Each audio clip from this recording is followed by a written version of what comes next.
सुगिन हिजो पोर्चुगलमा घटेको घटनाको विस्तृत विवरण आज तपाईँहरू माझमा पस्किन गइरहेको छु। युरोपेली मुलुक पोर्चुगलको साउथ अन्तोनियो क्षेत्र अन्तर्गत पर्ने काभ्लेरोमा बसोबास गर्दै आएका एक नेपाली युवाको दुःखद निधन भएको छ। विगत केही समयदेखि उक्त क्षेत्रमा बस्दै आएका प्रशान्त ग्यावाली नाम गरेका नेपाली युवाको शव करिब 7-8 दिन अगाडि मृत अवस्थामा फेला परेको हो। यो घटनाले पोर्चुगलमा रहेका नेपाली समुदायलाई गहिरो शोकमा डुबाएको छ।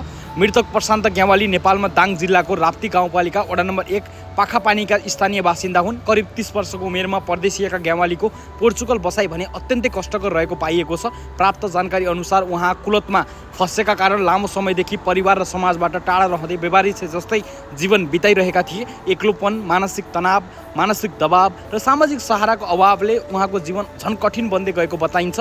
उहाँको सब फेला परेपछि स्थानीय नेपाली समुदायमा शोकको वातावरण छाएको छ। यस दुःखद घटनाबारे जानकारी दिँदै गैरावासीय नेपाली सङ्घ एनआरएनए पोर्चुगलका अध्यक्ष बमबहादुर जीसीले मृतकको पहिचान तथा पछिल्लो अवस्थाबारे पुष्टि गर्नुभएको छ। अध्यक्ष जीसीका अनुसार घटनाको जानकारी प्राप्त हुनसाथ मृतकको परिवारसँग सम्पर्क स्थापित गरिसकेको छ। मृतकका परिवारले छोराको शव अन्तिम संस्कारका लागि नेपाल पठाइदिन आग्रह गरेका छन्। सोही अनुसार कानुनी प्रक्रिया पूरा गरी शव नेपाल पठाउने विषयमा सम्बन्धित निकायसँग समन्वय भइरहेको छ। प्रदेशमा सङ्घर्ष गर्दै सहाराविहीन अवस्थामा भएको यो असामयिक निधनले वैदेशिक बसाइको क्रममा आइपर्ने सामाजिक, मानसिक र मानवीय पीडालाई फेरि एकपटक गहिरो रूपमा उजागर गरेको छ। उनको शव स्थानीय अथवा त्यहाँ देख्ने प्रत्यक्षदर्शीका अनुसार उनको शव केही पनि देखिने अवस्थामा थिएन। आँखा पुरै गलेका थिए, शरीर पुरै गलेका थियो अवस्थामा भेटिएको छ।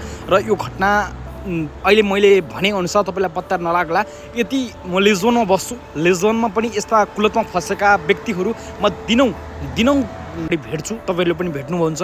कुलतमा फँसेकालाई कुलतबाट बचाउने अथवा कुलतबाट निकाल्ने एउटा अभियान चलाउन भने जरुरी छ। त्यो कुलतमा फस्नु एउटा मृत्युको ढोकासम्म पुग्नु जस्तै हो। त्यसरी आत्माको चिरशान्तिको कामना गर्दै शोक सन्तप्त परिवारप्रति हार्दिक संवेदना व्यक्त गर्न चाहन्छु। नमस्ते वाला न्युज हेर्दै गर्नुहोला।